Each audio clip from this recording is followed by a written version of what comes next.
and more now, ourselves and other agencies are encouraging, a broader landscape approach. And Yeah. obviously our largest landowners are farmers. And, it's very important that we try and mitigate, whether it's through kind of nature-based solutions, sustainable drainage systems, that type of thing, that, we can deal with a lot of the problems at that level before it ever gets near the water. That's better from a habitat point of view. It's also better from a flooding point of view and climate resilience generally. So, there's a lot of benefits to both the landowner and to everyone else by implementing methods such as that. It's great to be back with another Environment Edge podcast, and you're very welcome to the show. We sometimes see Inland Fisheries Ireland's inspectors walking our rivers and land, but what do they do on a day-to-day basis, and what service can they provide to farmers? Cormac Goulding, Inland Fisheries Ireland Inspector, joins us to chat about his job and working with farmers. I'm Cathal Summers. And I'm Deirdre Glenn, your Teagasc Sustainability Advisors, and you're welcome back for another Environment Edge podcast, number 80. Here we go. Cormac, you're very, very welcome to the show. You have a very important role in Inland Fisheries Ireland. Can you tell me a little bit about your typical day? So I work as a Fisheries Environmental Officer with Inland Fisheries Ireland, and I cover the North catchment and part of the Barrow catchment as well. And what I do is we have a broad range of different functions as environmental officers. So part of it is that we're a statutory consultee. So when there's a planning application that might have an impact on river habitats or water quality, it's referred on to us by the local authority, and we can make submissions on that and make recommendations with regard to mitigation measures, setback distances. We also have a sort of an inspection and enforcement role. So we carry out inspections on site. So that can be agricultural, it can be extraction industry, for example, quarries and mines, housing developments under construction, wastewater treatment plants. And a growing one that we have at the moment is renewable energy. So we're getting quite a few applications in at the moment for solar PV farms, wind farms, battery storage stations, that kind of thing. So we'll often engage with consultants at the pre-planning phase, make recommendations as regards design, mitigation measures, and then obviously we're involved in the planning phase as well. We also carry out habitat inspections, proactive habitat inspections, as well as the more reactive responding to reports of incidents and pollution and fish kills and that kind of thing. Do you work with other organisations then as well, like the NPWS, etc.? We would, yes. We work quite closely with a broad range of different stakeholders and organisations. So you mentioned there the NPWS, so particularly within special areas of conservation, or where works might potentially impact on an SAC. Also the EPA with regards to, say, licensed facilities, IPC or IED licensed facilities. I mentioned there kind of landowners and that. We also would meet regularly with the likes of Uisce Éireann with regard to their wastewater treatment plants and plans that they have for upgrades, that type of thing. We talk to organisations like Waterways Ireland, say, where they're doing maintenance dredging on the Barrow. So there's a broad range of different stakeholders, as well as private landowners, and as I mentioned previously, consultants as well, representing planners, applications for whether it's companies or private individuals going to planning. You're very busy. That's a huge remit, isn't it? It's very broad, and it requires kind of a broad knowledge. But one of the great things about the role is that every day is different. Like there is no typical day, and you don't know when you sit in front of your desk or when you get into your vehicle in the morning, sometimes what's going to happen. Your day can pan out very, very differently to what you planned. So you have to be flexible. Sometimes you have to think on your feet, and you're learning all the time. And it's perhaps one of the great things is that because you're interacting with so many different people, so many different agencies, so many different experts, that you get quite familiar with the developments and innovations in terms of environmental protection and, the thinking on where it's going. And obviously we're going through a period of considerable change and considerable challenges at the moment with regard to water quality, but also wider environmental challenges like climate change. Yeah, for our listeners, I think even myself listening to the list of stuff you've listed out that you work in, I didn't realize how much you're involved in. Like for a lot of our listeners, we think that you come up and look at the rivers and try and fix them, but Can you give me an example of some of the projects you're involved in? You've mentioned a lot there, but do you have some examples of stuff you're involved in at the moment? Yeah, so at the moment, like I mentioned, there's quite a few renewable energy developments coming on stream. Obviously, this is to meet Ireland's obligations, the renewable energy targets by 2030 and a national climate action plan. So particularly up around the area of the Laois Kilkenny border, the Castlecomer Plateau, up around there, there's quite a few wind farm developments. Obviously large scale turbines. There's a lot of groundworks. In some cases, there's quite a bit of commercial forestry. So the first stage might be deforestation of the existing forestry. Then the groundworks have to go in, foundations have to go in. So we'll be insisting on things like setback distances from any watercourse, that there's proper planning in place. If there's materials being imported, that there's things like biosecurity measures in place, make sure there's no invasive species brought in. And that there's good management. So things like maybe silk curtains put around works areas. If there are hygiene facilities, that they're properly stored and taken off site, that type of thing. So there tends to be different phases. There's your kind of your planning, your design phase, then your construction phase, and then the operation phase. And generally speaking, we would be most heavily involved at the design stage and the construction stage. And if things are done right, then generally afterwards, it should be, minimize the impact of projects such as these. So, and also grid interconnectors, that's another one to do with renewable energy schemes. So, these might be 30, 40 kilometers long, and they might have 20 or 30 river crossings in that space. So, there's a lot of river crossings. There's a lot to be considered, from maybe minor drains right up to the main channel of the Nore. So, there's quite a, like I say, a broad range of challenges and a lot to be considered. Um, up around some of the places that I visit in the Comer Mountains, there's a lot of forestry. Just when you mentioned that you're involved in projects, preparing that, risk management, almost the way you're talking about, are you Mm. involved in when forests are getting cut down as well, or maybe when they're getting planned? Are you involved in that kind of Yes, stuff as well yeah. to So mitigate loss to water? we would have again refer to us so for where there's afforestation, so where there's planting taking place, where there's taking place, and also when there's the harvesting taking place. So there's probably three phases there where we would be involved. Um, we tend to prioritize particular areas, so where you have particular sensitive areas where there might be spawning and that, or where you might have acid sensitive catchments, particularly where you might get, say, granite bedrock, that type of thing, where you have very low buffering capacity. And these would Forestry in those kinds of areas would pose particular problems. We also have legacy issues where maybe forestry was planted on peaty soils or high gradients, and it's maybe a flaw in our forestry policy going back decades, and some of that now is being addressed. And it's about identifying sites where we can put in place maybe suitable measures where we can mitigate some of the negative impacts of where maybe inappropriate afforestation occurred. I was chatting with you yesterday, Cormac, about fish and healthy fish and habitats and that. And my son and his friends go fishing on a Saturday or a Sunday, Mm. and I don't think they catch anything.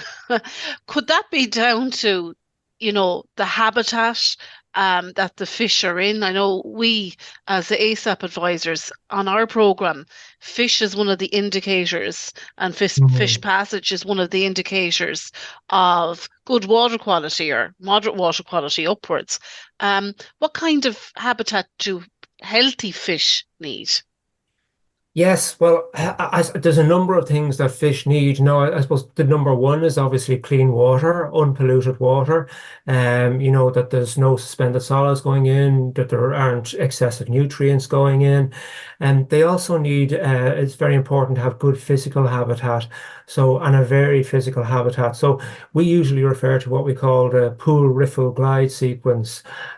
So we have deeper pools, you have maybe these glides, kind of moderately shallow glides, and then you have the very shallow riffles where you get the gravels, where you get that kind of bubbling water, so to speak. For juvenile fish in particular, the riffles, for salmonid species, the riffles are the most important. This is where the spawning takes place. This is where the fish lays its eggs. And this is where the juvenile fish will spend most of the early stages of their life cycle. So those gravels and cobbles are particularly important for juvenile fish. Then I mentioned about kind of in-stream biodiversity. Obviously, you need a certain amount of vegetation. You need the macroinvertebrates, which are the insects that the fish feed on. Um, you also need, and you mentioned it there, about kind of free movement.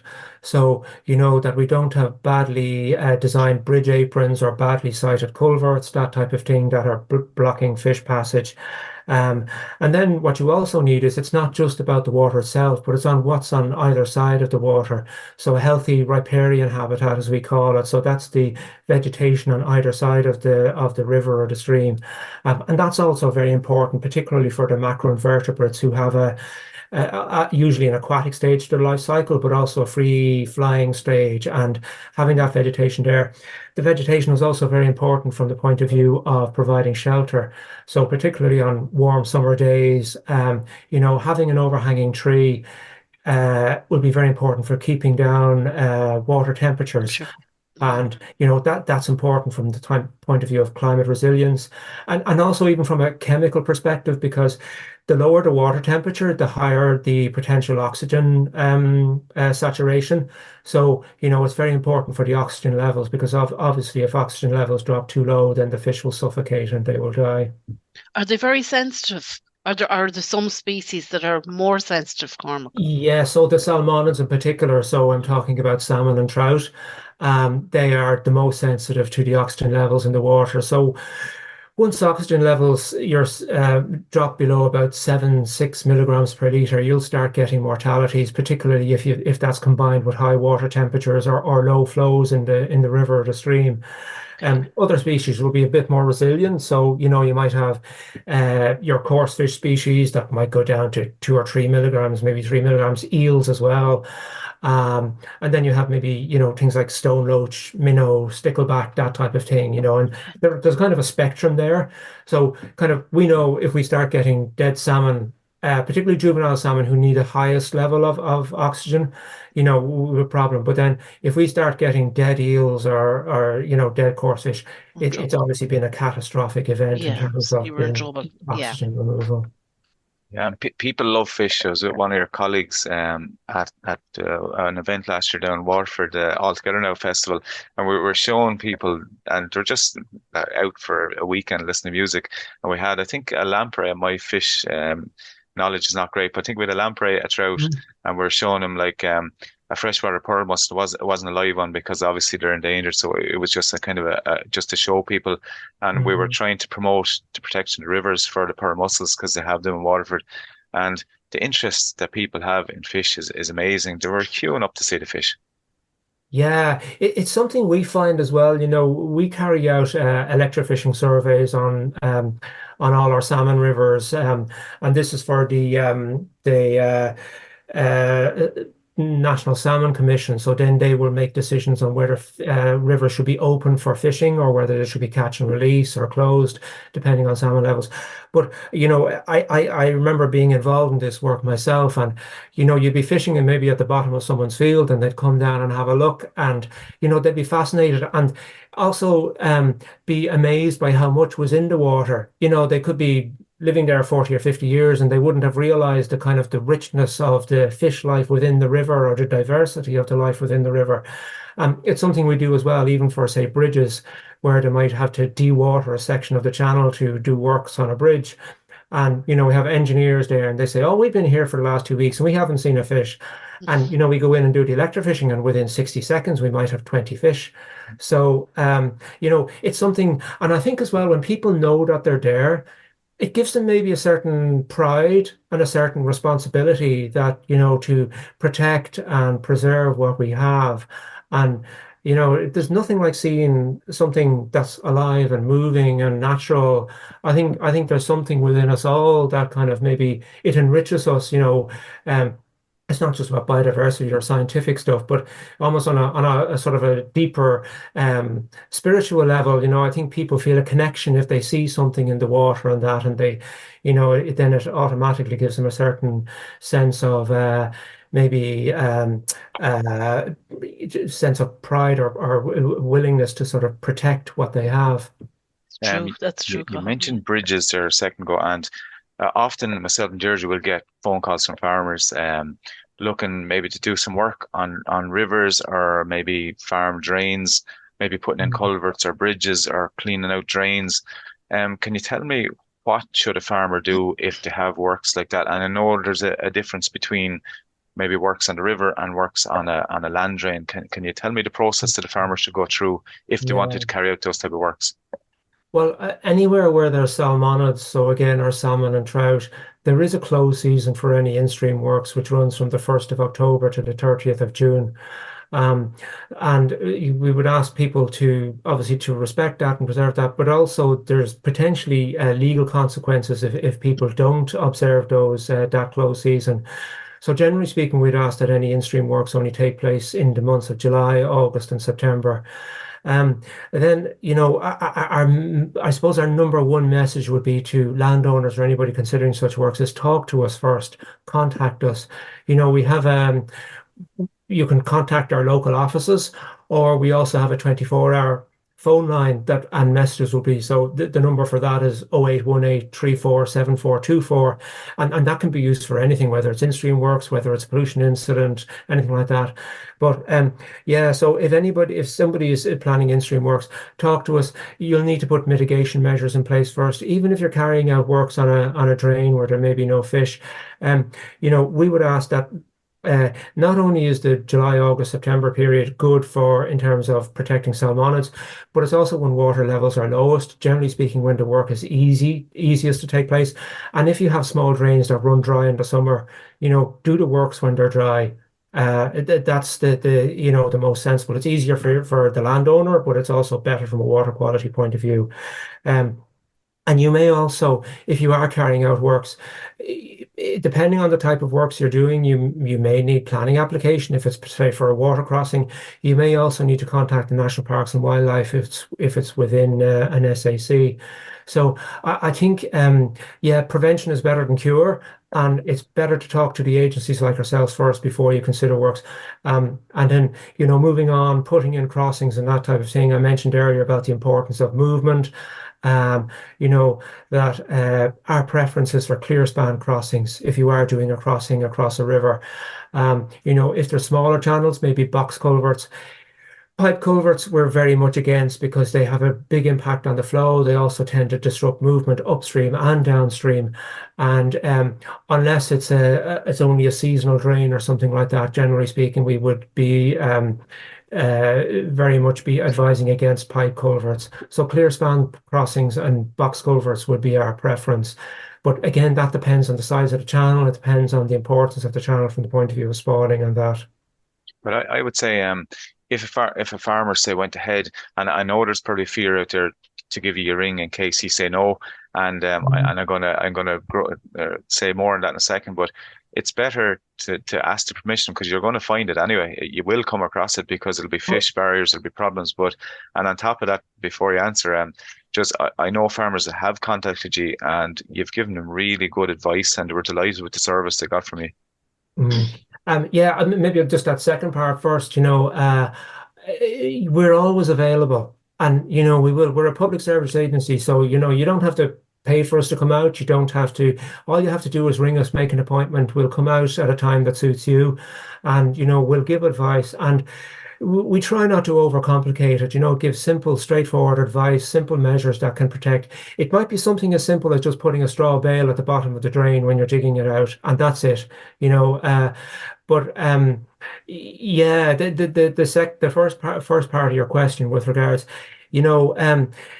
definitely you'll get a far more sympathetic hearing from us if you talk to us at the beginning rather than going plowing ahead, doing the damage, and because we have had prosecutions in the past 2 years where we've taken people to court where there was considerable in-stream damage, particularly where there was spawning grounds, where there was gravels removed, or where there was extensive sections of streams dug out, where they were widened, where they were deepened, where the riparian vegetation was removed. Um, so yes, please, like the communication lines are always open, and we're more than happy to come out, and that's part of what we do. So don't beg for forgiveness. Go out and be proactive about it Oh, first. absolutely. Yeah. Yeah, I think yeah, those days are gone.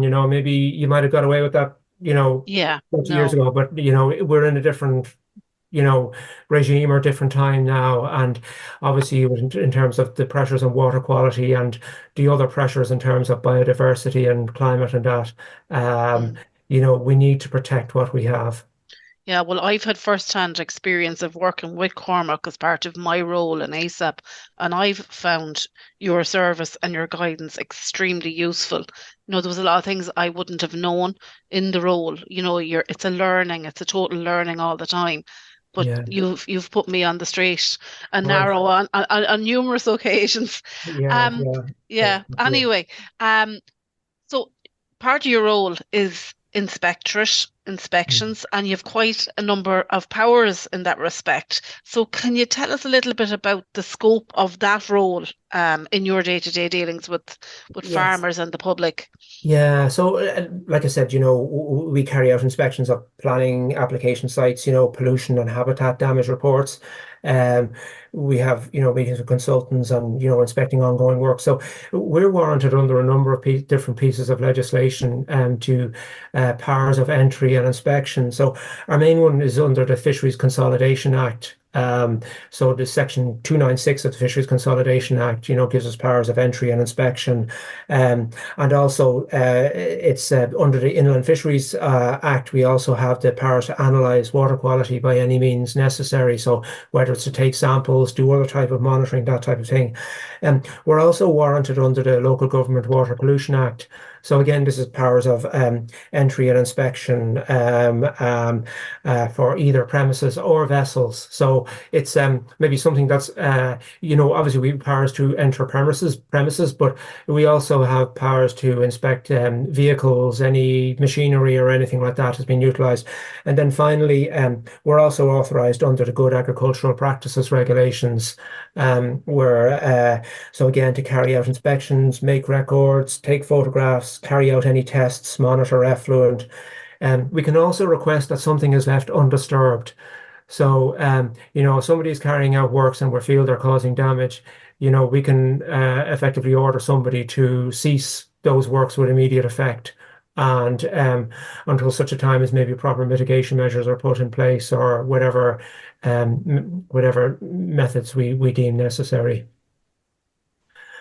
So it's quite a broad scope. I mean, like I said, we prefer, there's a couple of different stages. We can give someone a verbal warning and prefer if we Yeah, get someone early enough, it's a conversation. That's all it is. yeah. That can escalate to a written warning. It may be, more serious cases. It might be a conditionality report. Or ultimately, I suppose for us, the final option then is to prosecute where we feel there's been a very serious breach of the fisheries or the water pollution legislation.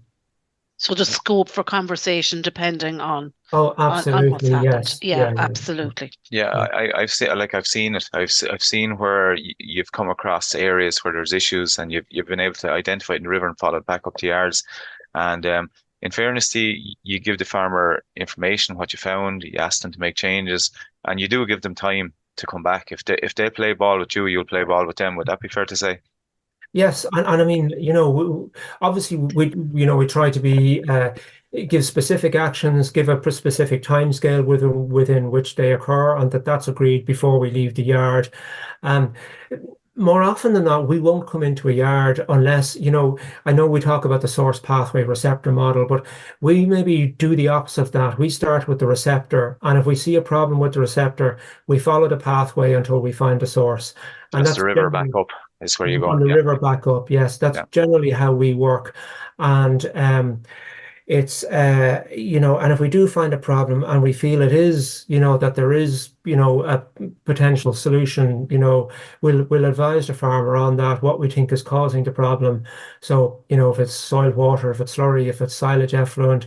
Even I remember one case where we had lime washing into a stream and going down into a river.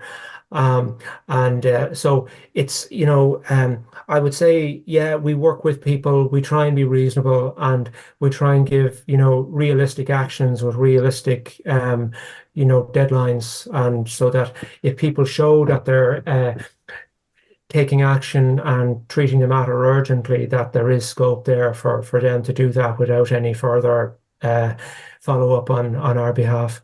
And you mentioned silage effluent. We're getting into silage season now. The weather has been fairly broken, but people are trying to get cuts out. Do you have any horror stories for me, or what's your I suppose what's your points that you'd make on silage effluent or for farmers to look out for? Yeah, well, look, I suppose, like you said, we've had kind of broken weather. The moisture content is probably going to be higher than it was last year, that type of thing. There's a higher risk in terms of effluent. Um, and I suppose first of all, we'd ask that if a silage pit is being used, that it's properly sealed to prevent, first of all, the entry of water into it, but also the escape of any effluent, that is all contained, that it's diverted into the slatted tanks or, to appropriate storage. That the integrity of the slab is checked before the silage goes in, that there's no cracks, no leaks. Also that the walls are checked too, because sometimes, maybe the joints in the walls, that they're properly sealed, that type of thing, expansion joints. That's something where we've come across issues before where silage has escaped through that. Yeah, just don't allow any of the effluent to mix with clean water. That's one thing, it obviously you want to minimize the volume of the effluent, and one way of doing that is by preventing that kind of mixing. Um, and just, yeah, be aware of your obligations under, the good agricultural, the and environmental conditions, and just proper farm management. And maybe just one final point on silage effluent. It is, of all the types of effluent that can come from a farmyard, it is the most toxic, the most dangerous. We would measure, our kind of organic loading in terms of BOD, so biological oxygen demand. And dissolved oxygen, like I mentioned earlier, in a good healthy watercourse would be about 10 milligrams per litre. Um, the BOD, the biological oxygen demand of raw sewage, would be between about 300 and 400 milligrams per litre. But for silage effluent, it could be between 30,000 and 50,000 milligrams per litre. So you're talking over 100 times more toxic than raw sewage in terms of its organic loading on the watercourse. And it can cause damage for hundreds of meters downstream, wipe out all macroinvertebrate life, fish life. And so it's very important. Even a small amount of silage effluent can have a huge negative impact on a watercourse. And so it's critical that it's managed correctly, and that it's not allowed to enter watercourses, and that farmers are proactive about preventing that, and maybe even keeping an eye on watercourses to make sure that they don't see any changes in the colour or the nature of the vegetation.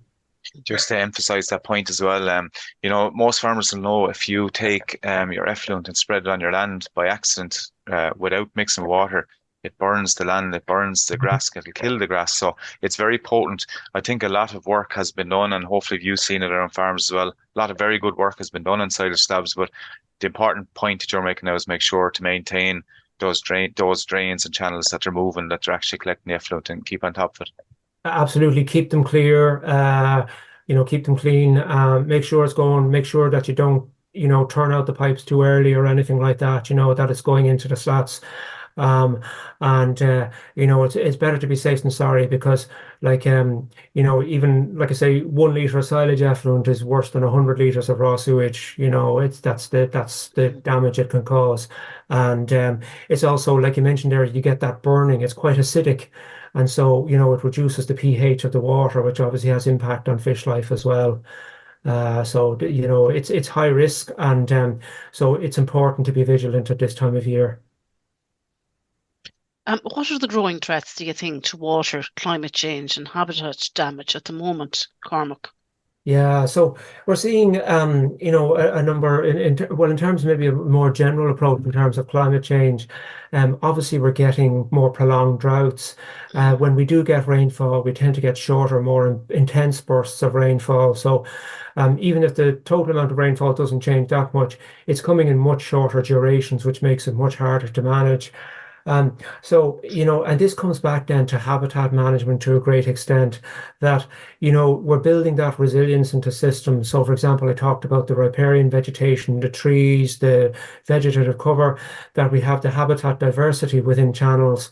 And even things like in terms of storage space within channels. So, obviously, where you're getting a lot of very intense rainfall, it's much more likely to run off a surface overflow rather than infiltrate into the ground, which means it goes straight into the surface water channels. Um, and if you do things like maybe straighten river channels or straighten streams, and what you're doing in a case like that, you're actually reducing capacity. Even though people think, oh, I'll get rid of the water quicker, you're actually taking maybe 50% of the capacity out of the system. And so straightening obviously can sometimes be counterproductive, um, and it's important that we have that, and even like I say, in terms of the in-stream diversity, that we have the pools, that we have the riffles and the glides, so that fish can move from one to the other depending on their stages of their life cycle, but also on water temperatures and that. And like I say, once water temperatures go above about 17, 18 degrees, they start to become critical for salmonids. So that's where you need your shelter, you need your shade, that type of thing. And then maybe in terms of pressures, we're seeing maybe a growing tendency, and I think it's to do maybe with people maybe converting marginal land into grassland, that type of thing. So they're clearing land, and part of that land clearance process obviously can include clearing of drains, that type of thing. So, people need to be very careful. Just referring to what I said, that there's if they're putting in new drains or whatever, that there's maybe even put a straw bale down at the bottom of it before you send Mhm. everything out into the river. That you think very carefully, that you contact the likes of ourselves or Parks and Wildlife or whoever before you do the in-stream works, that type of thing. But So there are know massive everything. opportunities, I suppose, also on farms to mitigate against, Oh, absolutely. poor water quality. Yeah. There's loads of habitats on farms in general as Mhm. well. And, lots of farmers are also putting in, climate change, um, mitigation actions as well. So Yeah. it's like on a case by case basis, isn't it really? What Yeah. kind of strategies a farmer can put in place and a farm can put in place to benefit these different ecosystems. Yes, and more now, ourselves and other agencies are encouraging, a broader landscape approach. And Yeah, obviously, our largest landowners are farmers, and it's very important that we try and mitigate, whether it's through kind of nature-based solutions, sustainable drainage systems, that type of thing. That um, we can deal with a lot of the problems at that level before it ever gets near the water. And absolutely. that's better from a habitat point of view. It's also better from a flooding point of view and climate resilience generally. So, there's a lot of benefits to both the landowner and to everyone else by implementing methods such as that. Cormac, it's clear you're doing a huge amount of work and important work as well. And we have a lot done, but we have a lot more to do. So really enjoyed the conversation today and just want to thanks a million for taking the time out to join us on the show. Okay, thanks very much, Carl. Yeah, it's been a pleasure. And, like I say, just maybe to emphasize the points, if you're carrying out work, talk to us beforehand. Um, you know, be aware, don't go into a river, particularly where you have gravels, where you have fish. It's very important that they're protected.